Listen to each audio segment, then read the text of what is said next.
It's Speaking with Gravity. On this podcast, we talk about mental health and how everything affects everything. With every episode, the goal is to have a conversation that will make you think, make you feel, and make you do what's best for you. This isn't therapy, it's a podcast.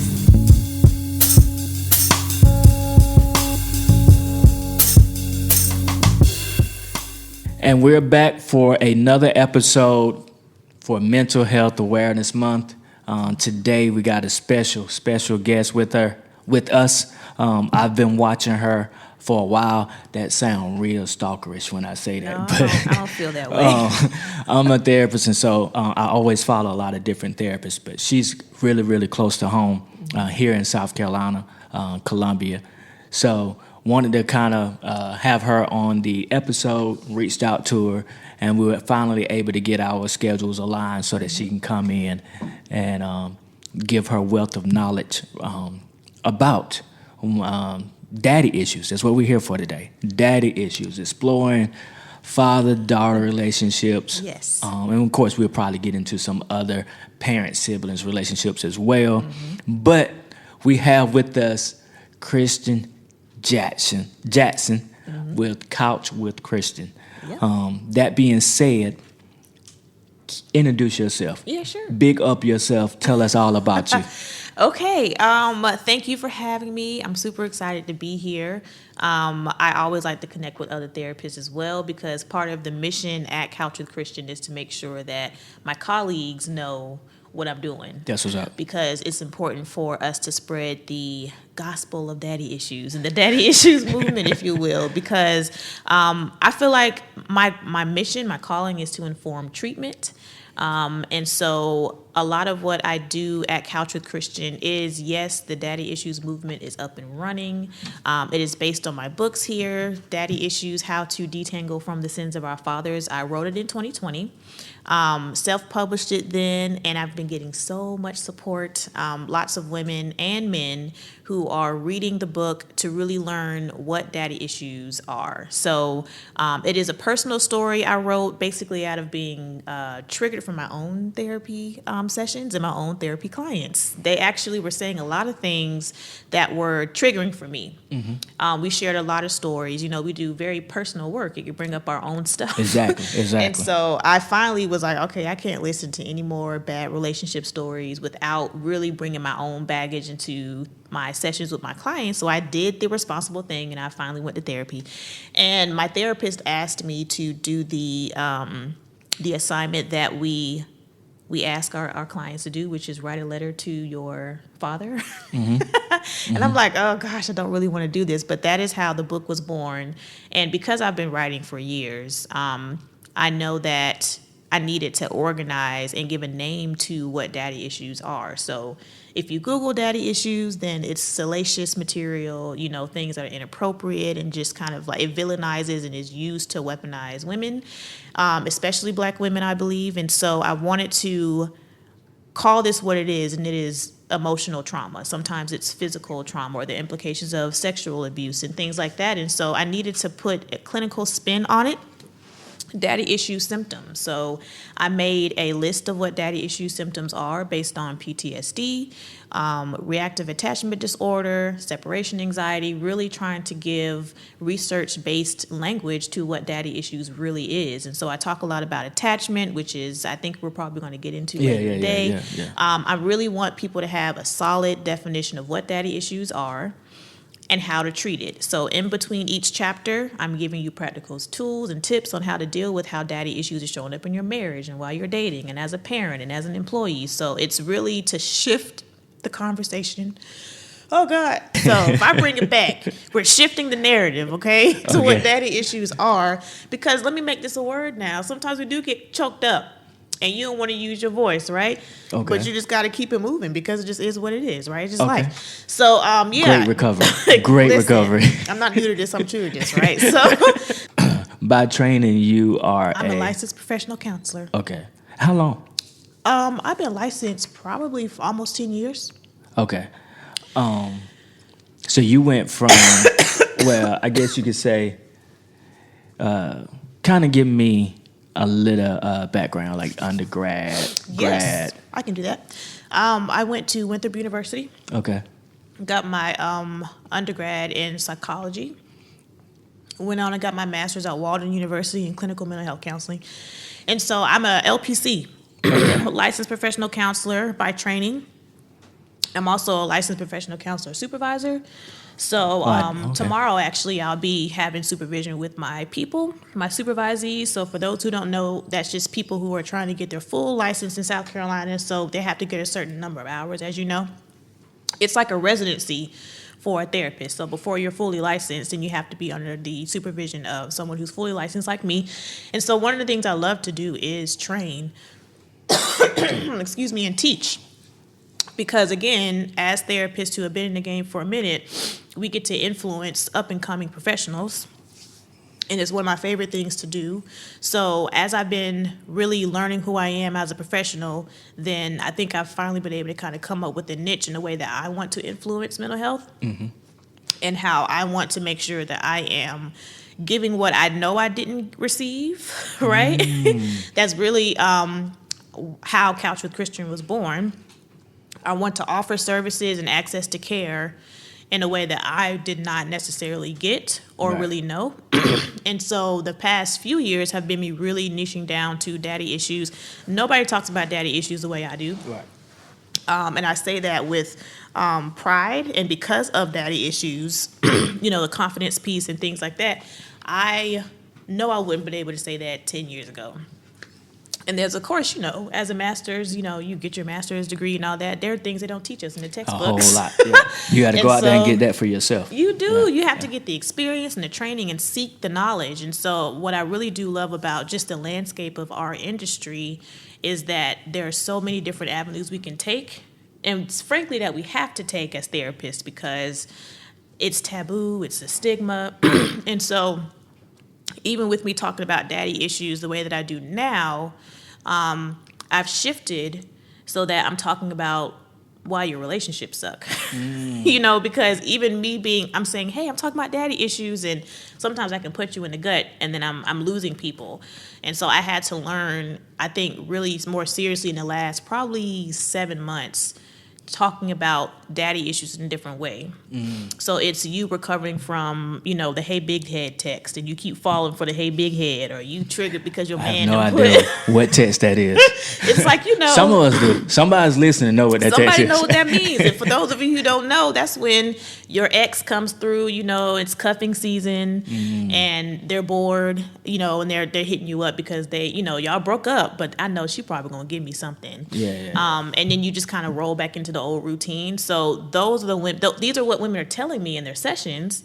So I'm more intentional now, pulling those things out and leading with that. And then when you come through, then we're gonna talk through your daddy issues. Gotcha. So I've tried to really kind of shift the way I talk about it. But I started out in substance abuse, so I understand addiction and medical model, and some of that's appropriate when you're talking about making the same mistakes over and over again when we're talking about relationships. And so I also work for a rape crisis center. For a while, I did a lot of volunteering there first before I was hired. And then I worked with some interdisciplinary teams, other like social workers or medical doctors and things like that. Again, I've always wanted to inform mental health in a different way, and knowing that we have to connect with other professionals in order to do it. So kind of like a hodgepodge of things, a lot of experience that I think I'm now streamlining and able to offer a unique service. Yeah. So it's been fun. So based on all of your experiences, you say you're streamlining things and kind of focusing in on daddy issues. So I wanted to see, when you come in here, we record your voice. I wanted to pull something from, and I follow her on Instagram pretty heavy, but you gave a live, and you said something that caught my attention.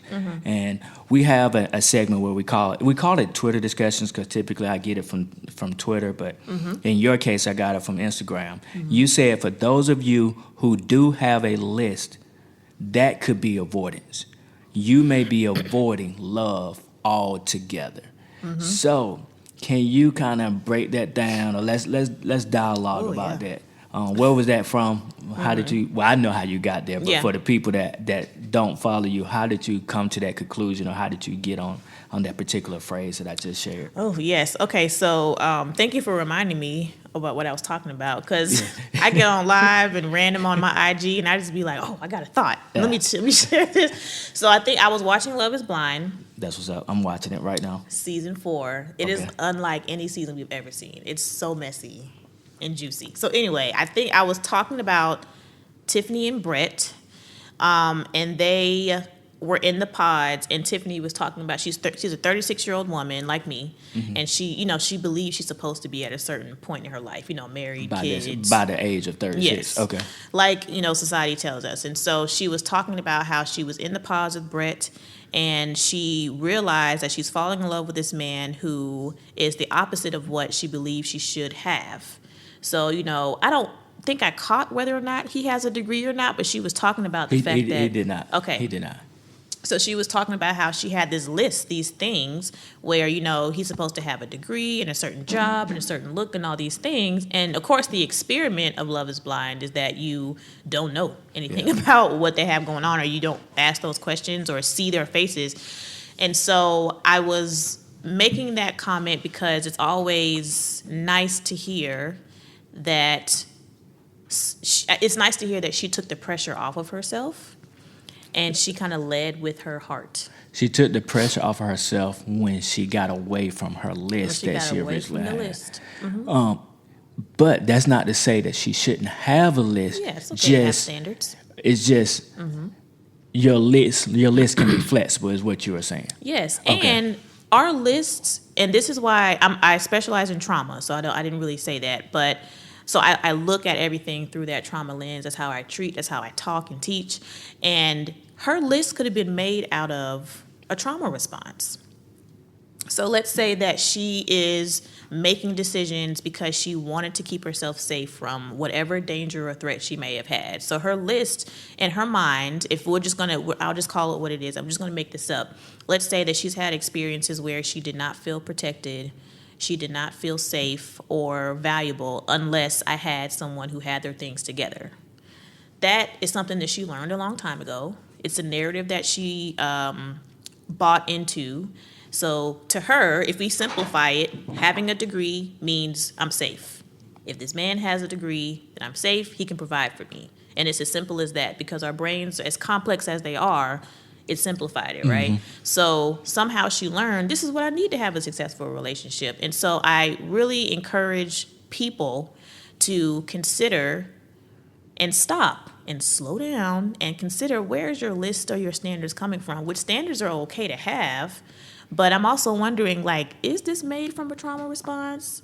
Or if I had a traumatic experience and I'm stunted at 16, and sometimes I'll say, girl, you dating like a 12-year-old, because you're letting your 12-year-old self make decisions, make this list. So for Tiffany, I wonder when she made this list. Is it your 16-year-old self that made this list? When did you stop to update it? And it sounds like Love is Blind helped pause her enough to say, I could actually be happy without having all these things.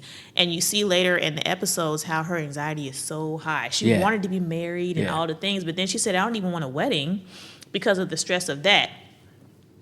Possibly because she slowed down enough to actually consider those things. So that avoidance piece that I made in that quote that you gave, a criteria for PTSD is avoidance. Mm-hmm. I'm just going to not deal with this at all. You know what I'm saying? And so in order for her to have a list, it keeps you busy. I personally like having a checklist. So I'm going to check this off. I like, going through my things. Because if I stop, then that means I actually have to deal with this thing. Or I have to think about whatever this is. So for those of us who are recovering from relationship trauma, there are women that I treat who are single and some who are married and feel single, or just in between relationships. A lot of the decisions we're making are because we don't stop enough to really sit with what this self needs, because it's going to be different than what your 15-year-old self needed. It's interesting. When you said trauma and then you said relationship trauma, mm-hmm. It don't have to necessarily be some real big, great trauma like, mm-hmm. Abuse or something like that. Right. It can. When you say relationship trauma, can mm-hmm. you bring that out a little bit? Yeah. Yeah. Okay, so then I'm thinking about, first of all, I'm glad you made that point, because I've started also kind of adding to the conversation that it's not, it could be a significant event, right? Just major enough to shift the way you look at things. If Ooh, I'm going to think that's about... a word right there. Okay. Just major enough for you to shift your way of thinking. Yeah, and you may not call it trauma, Yeah. right? And so when I'm teaching and I'm talking to people, I'm like, nobody can tell you what trauma is. Like, if you say that you being called ugly in 6th grade was traumatic for you, it was traumatic for you. Because from then on, you probably stopped talking to people. Like, your confidence level went down, and you can imagine how that affects you. So some people will tell us, especially in the Black community, oh, that was nothing. We always talk to each other like that. And it's not fair for people outside of you to name what your experience is. You're the expert on your life. Like, I used to call myself the daddy issues expert. And, as therapists, we are experts in the field, but our clients are the expert on their lives, right? So I learned from them and let them tell me. So as far as relationship trauma goes, or significant experiences in relationships, then I think about not being able to use your voice.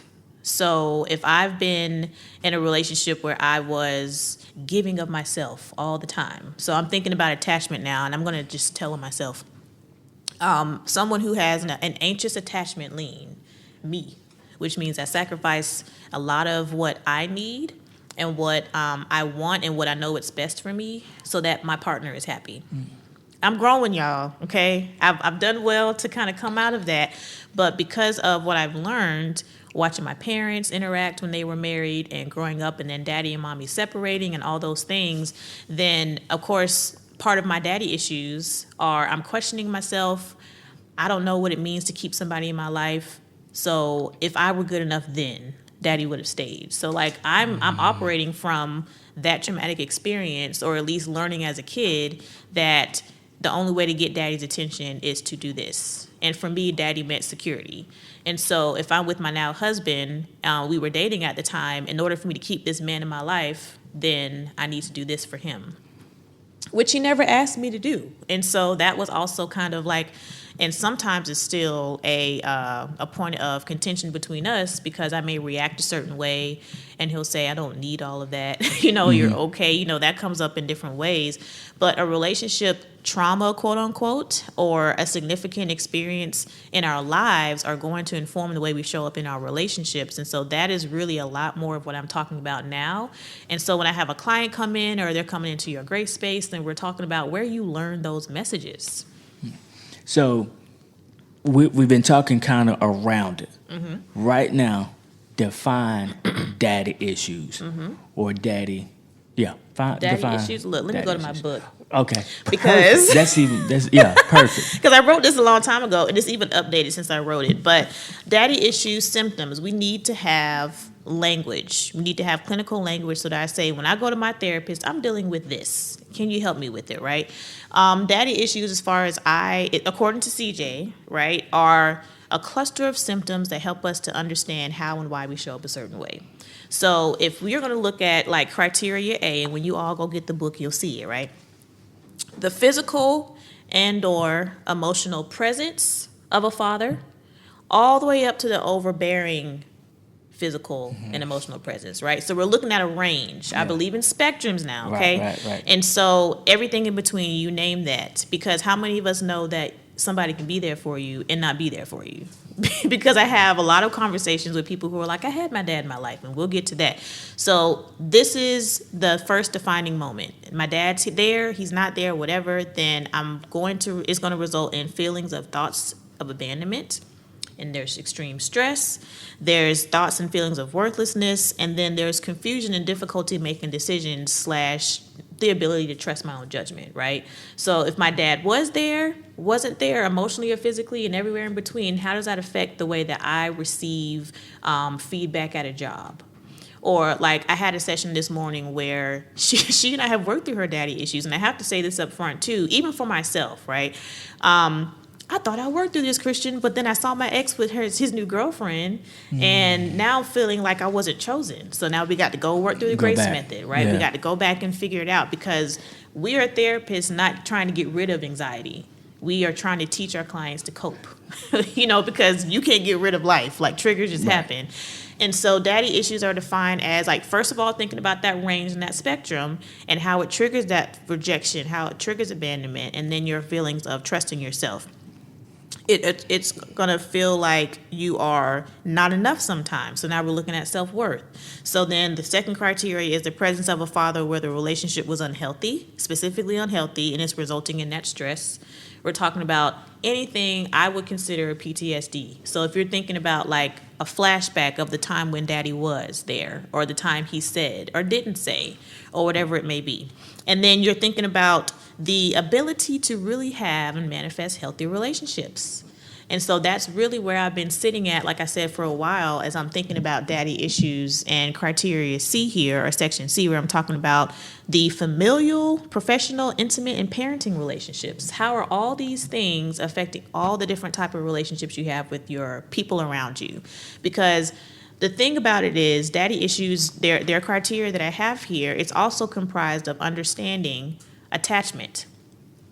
You can't talk mommy or daddy issues without understanding attachment theory, which in some, and if I just simplify it here for people who don't know what attachment theory is, it's really how and why I show up in a relationship.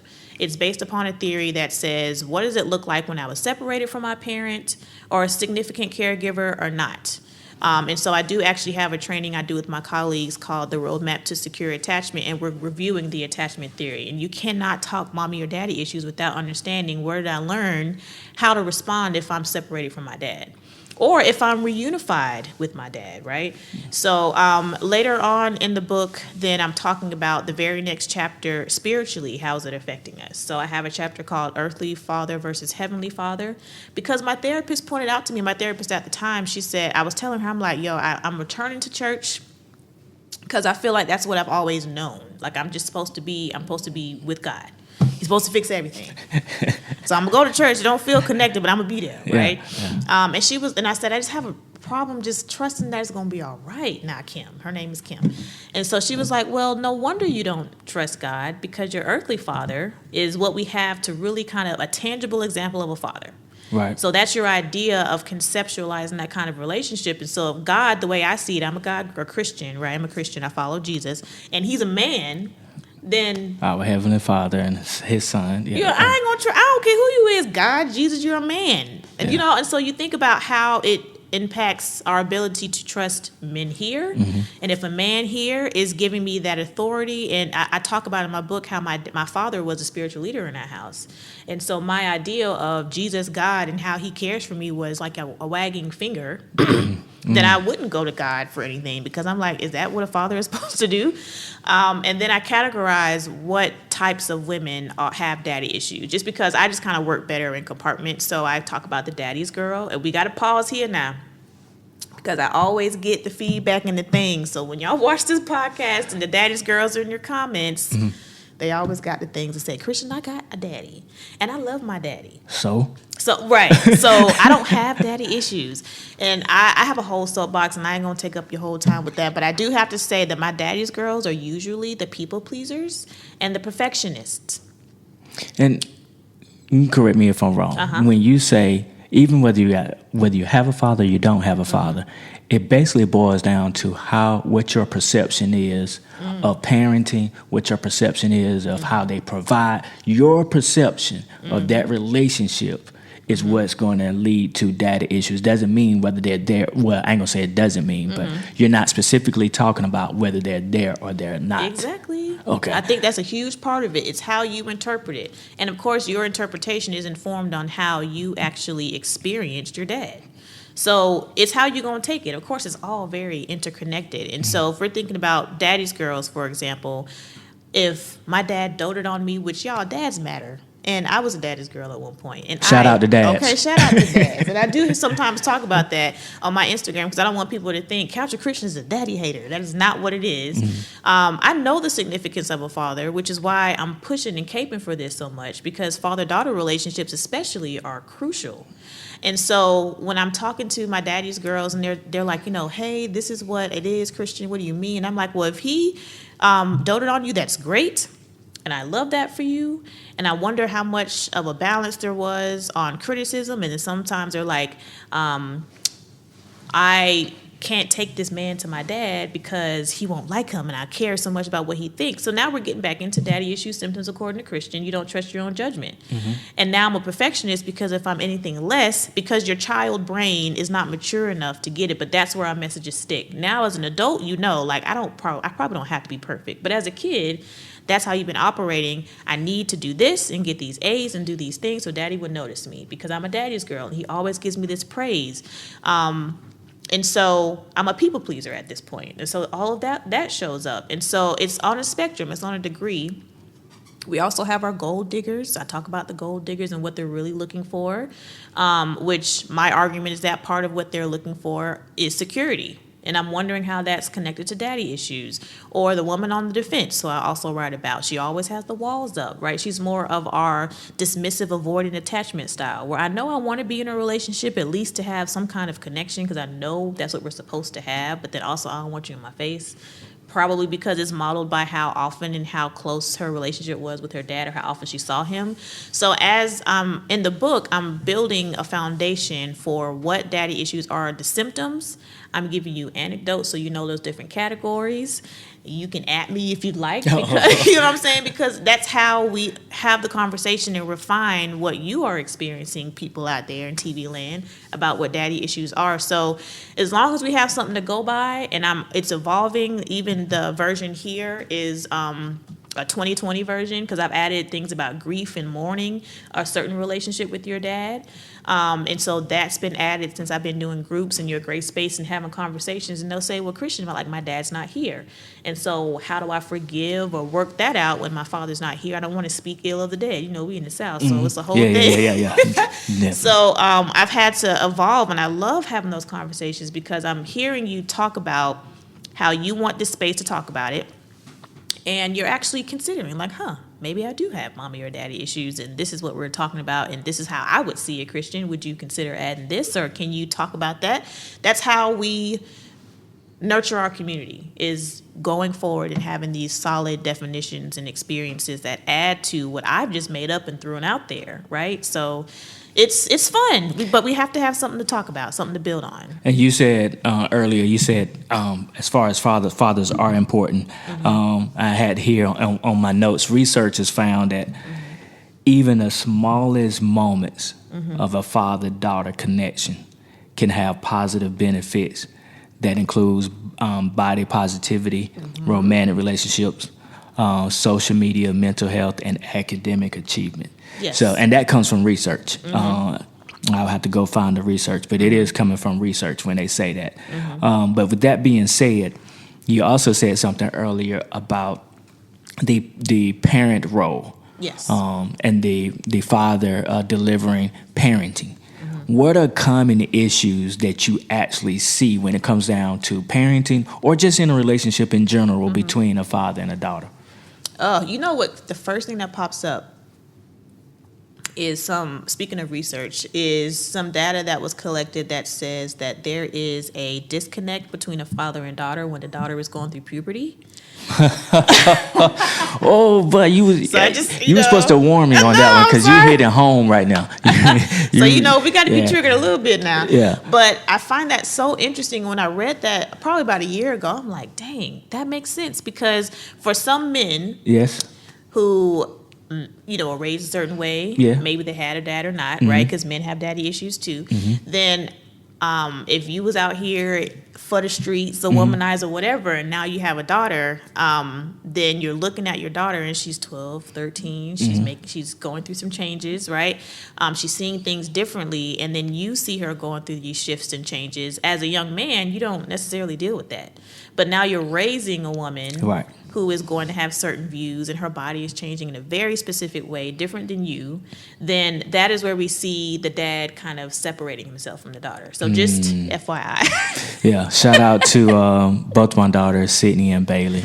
Yes. Sydney's my teenager, so everything you're saying, it hits home. Yeah, and I can imagine, like, that is probably a difficult time for, I would say, the dad, because it's almost like you have this helpless feeling. And if you're an involved father, then of course it's like, oh, I want to help my baby girl. And then it may turn into being like an overparent, an overbearing kind of hovering situation. So in my chapter about daddy issues and parenthood, I'm talking about the helicopter mom and how that affected me. My daddy issues affected my parenting. And so a lot of what I'm seeing and hearing from sessions when we're talking through daddy issues are things like that. My dad's opinion really mattered during this time when I was a teen, but then we didn't talk as much. And it was really, we talked through the fact that dads are people. And one of my best friends, Jessica Van of Envision Counseling, shout out to her, she always says that parents are just people with kids.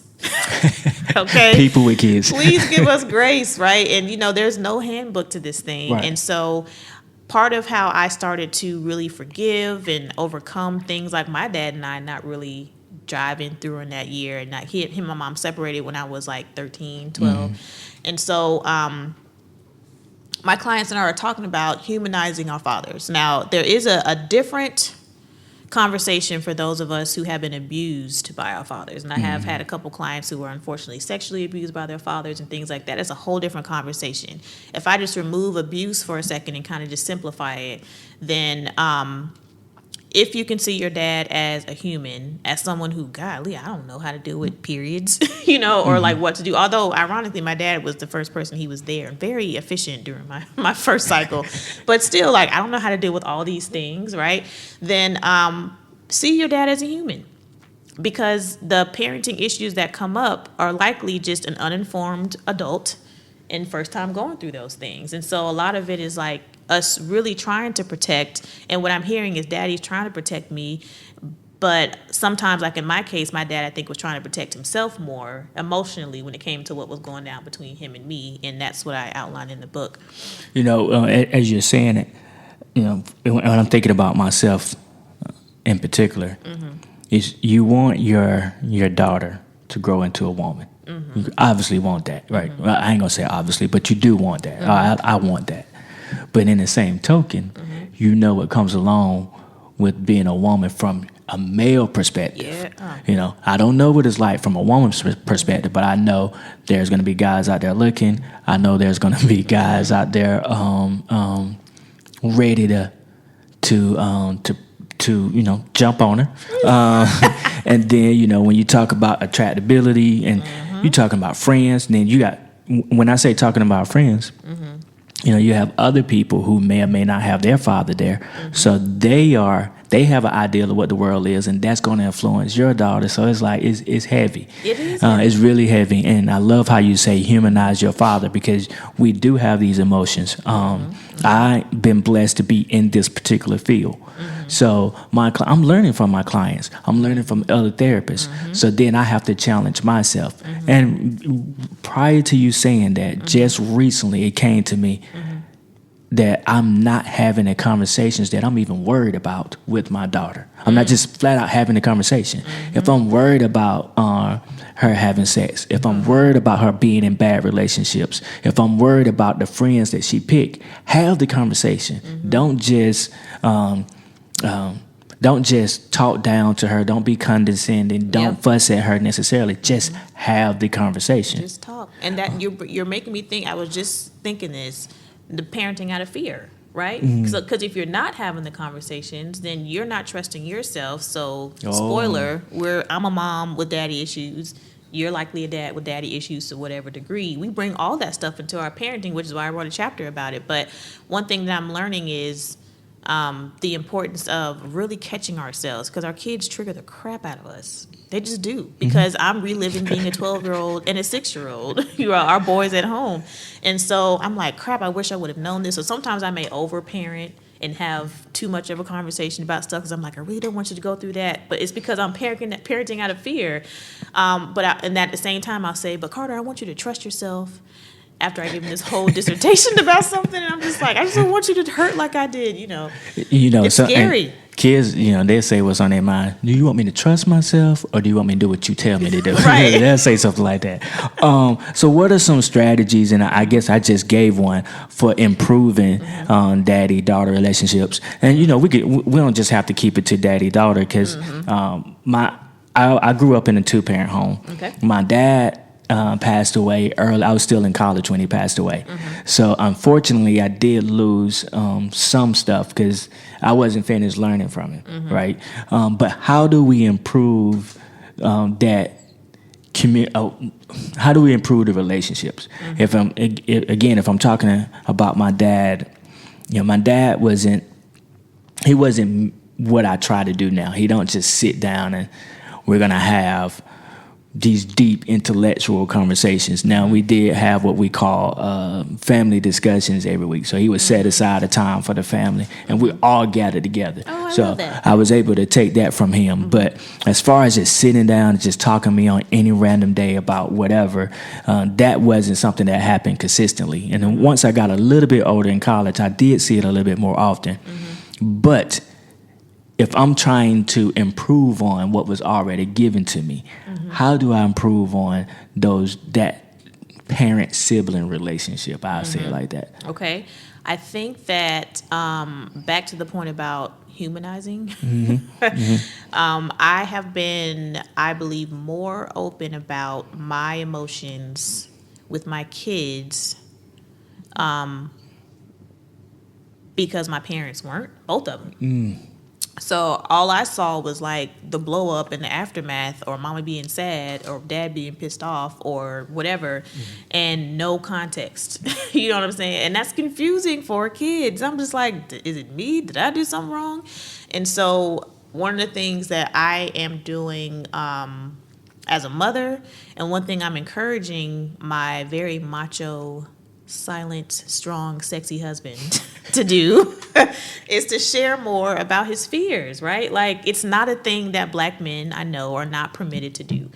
And so I think that is the first thing that we would need to do, is improve upon how we are just leaving the open doors of communication. That doesn't mean, like, I can tell my kids I have an open door policy. I have to honor that, for sure. I can tell you that might not be appropriate for now or your age or whatever, but please continue. I'll tell you something, right? But it's more than us telling our kids. They have to see it, and we have to model that. So, like, if I heard my dad say, I'm scared, or I'm nervous, or I really care about you and I don't want you to do this, instead of all the things that he taught me, which was just don't, then I think that if I had context to his fear, that I don't think that I would have actually responded the way that I did, which was, oh, he just wants to tell me what to do and not listen to me, you know? Yeah. We have to model that. So for a daddy-daughter relationship, tell me, hey, baby girl, I'm scared that you would get taken advantage of. So tell me how, and it would make me feel better if you would tell me how you are planning to protect yourself against this kind of thing, because I want you to trust yourself. So what's your plan? Because you are smart. I think that you can handle these things. And if you're kind of questioning about it, let me help you. And if I'm saying something that's offensive to you, you let me know. Because I think we're just getting to the point where we're okay with going to a therapist. So now you can go to the therapist, but now, when they come to our couch, it's like, am I going to talk to this therapist? Am I going to be truthful? Am I going to tell everything? Like, Yeah, you can go to the counselor, but that don't mean you're going to talk. A lot of what we have to do, I'm sure, is this rapport building. Like, sis, first of all, I'm trying to keep my license, and I ain't finna tell nobody nothing. You right?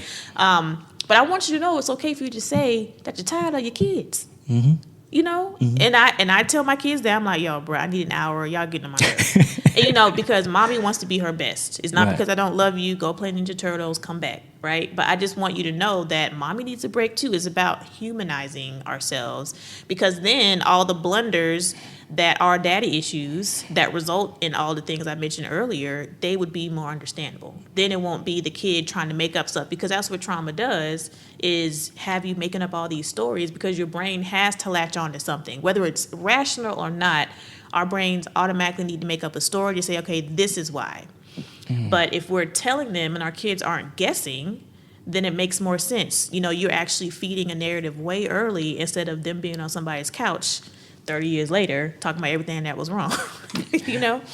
How do we, or before I even ask that question, going back to what you were saying about, in general, African American men they just don't share their feelings. They don't just share their emotions, right? And I like, even on the show that we was referencing earlier, Love is Blind, they had a moment where those guys, African American men, came together and they were sharing their feelings, and they were talking about, hey, we don't normally do this in our community, but that can start with you.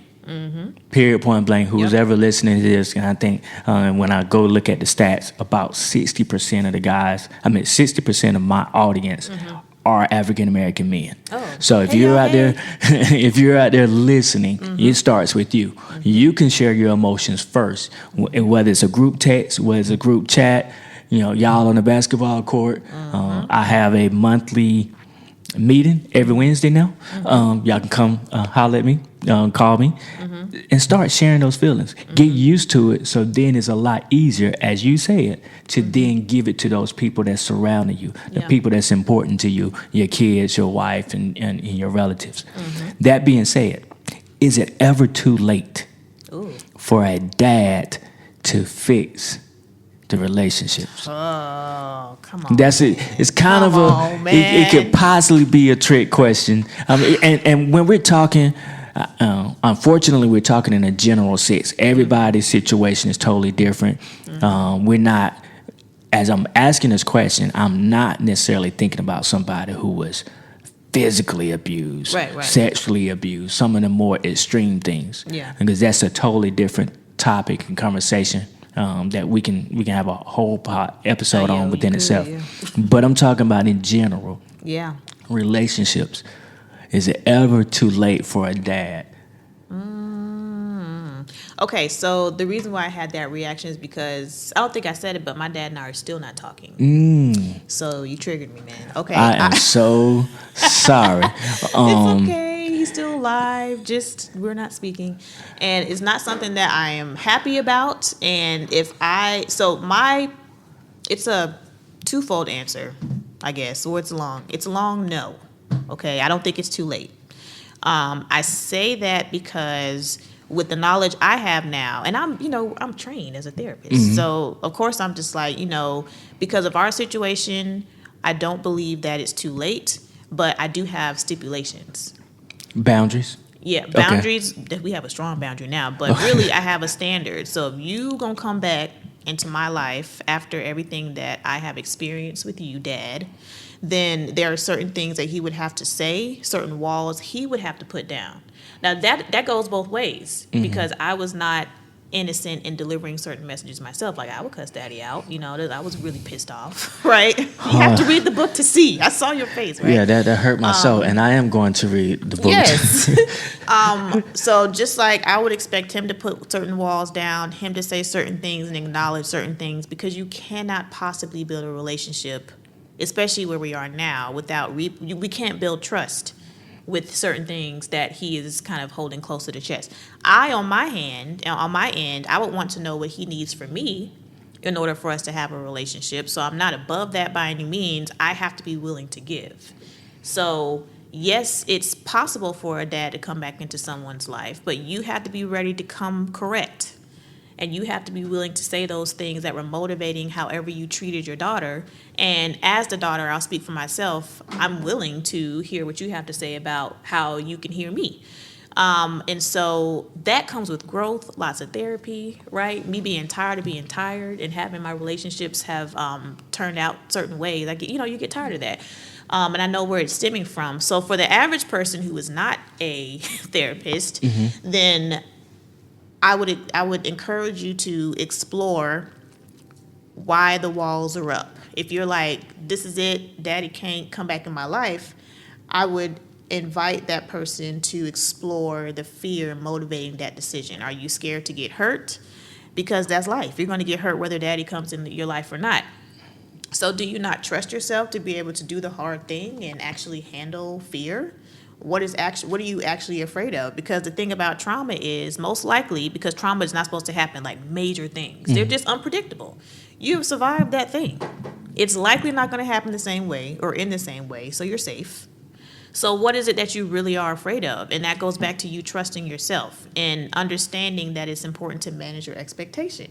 So if you think, okay, daddy coming back in my life, even me, knowing my father, I know he ain't finna come back with all the rose petals and all the nice things, right? I know that.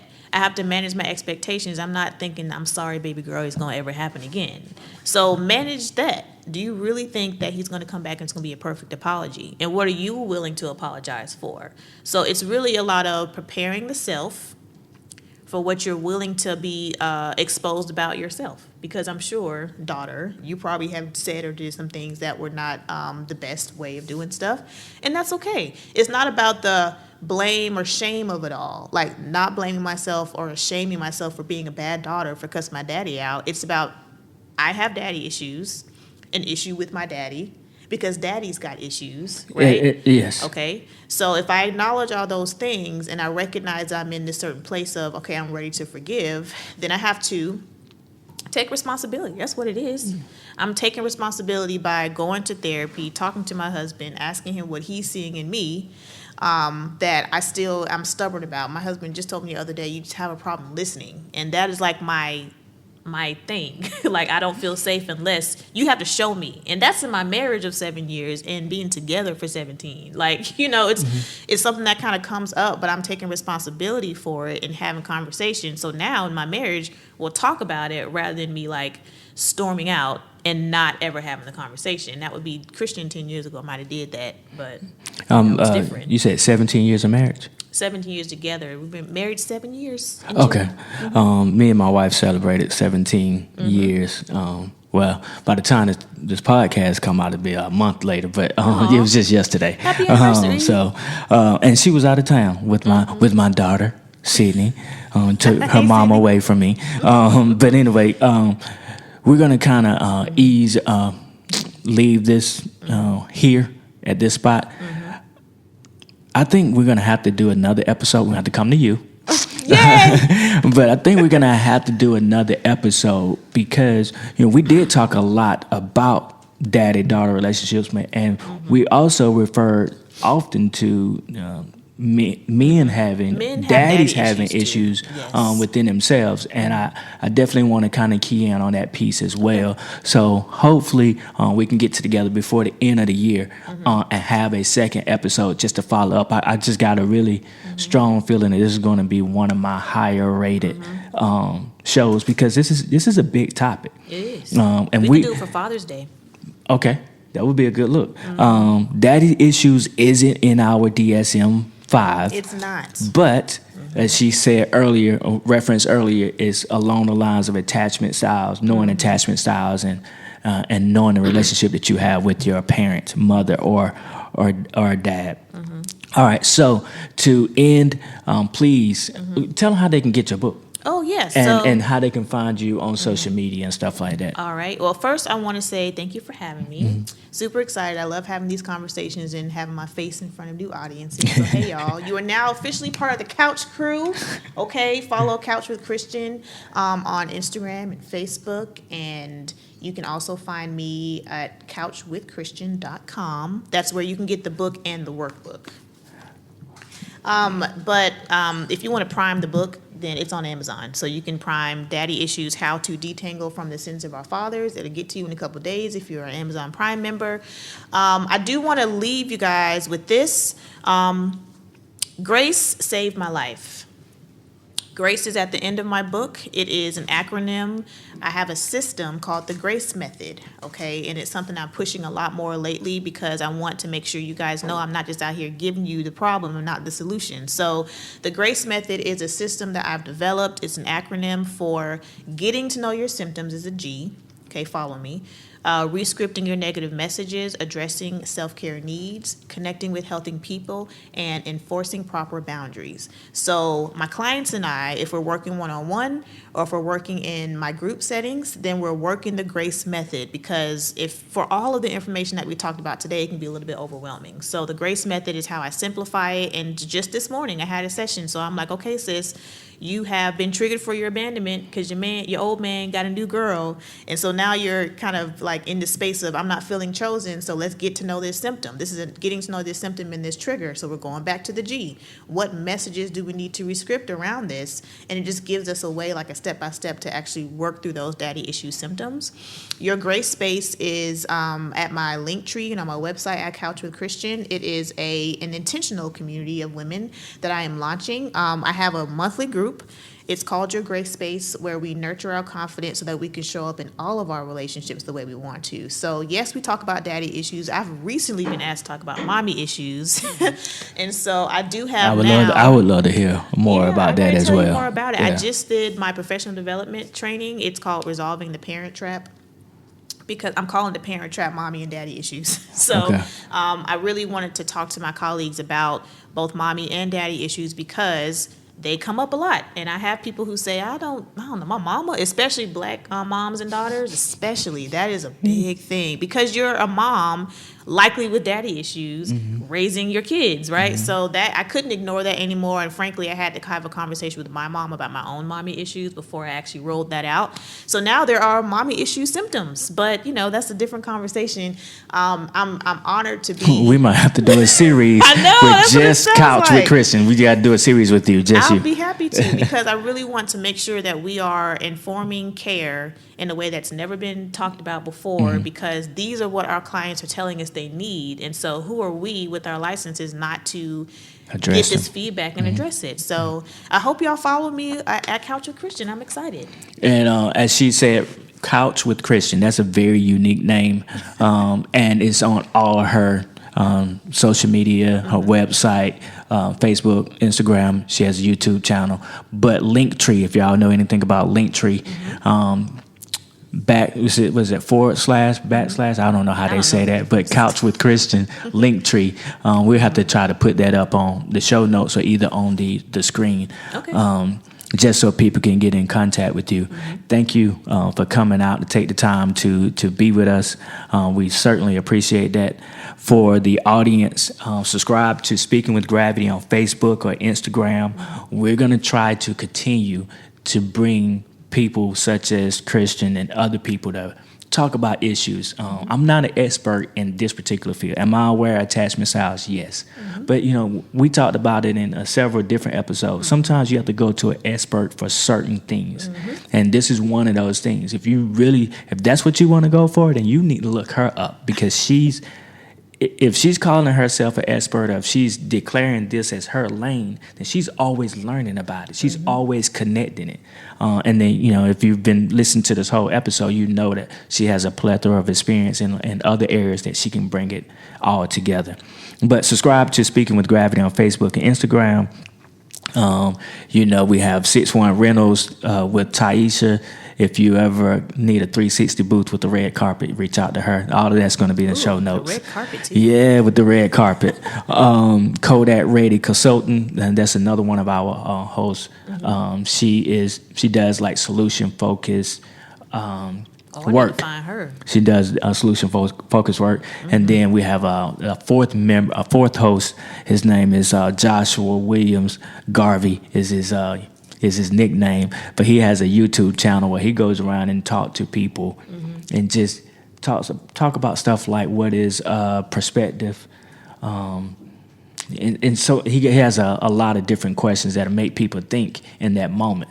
So, and it's called Let's Talk About It. So go check him out. Thank you to Winston, who records us and makes us sound really, really, really good. So if you're looking at this on YouTube, that's one of the ways. But then you can go to your favorite platform and listen at us. And it sounds really, really good. And when we're in the car, Gravity Counseling Group, check us out. Also for individual, family, and the group therapy that I'm working with men. All right, I think I covered everything. This is May Mental Health Awareness Month. This is my last episode for this particular season. We'll start back up after the summer, so we're going to take a little break here. But I'm so glad we ended with a bang. With Christian. So I'm the bang. Yes.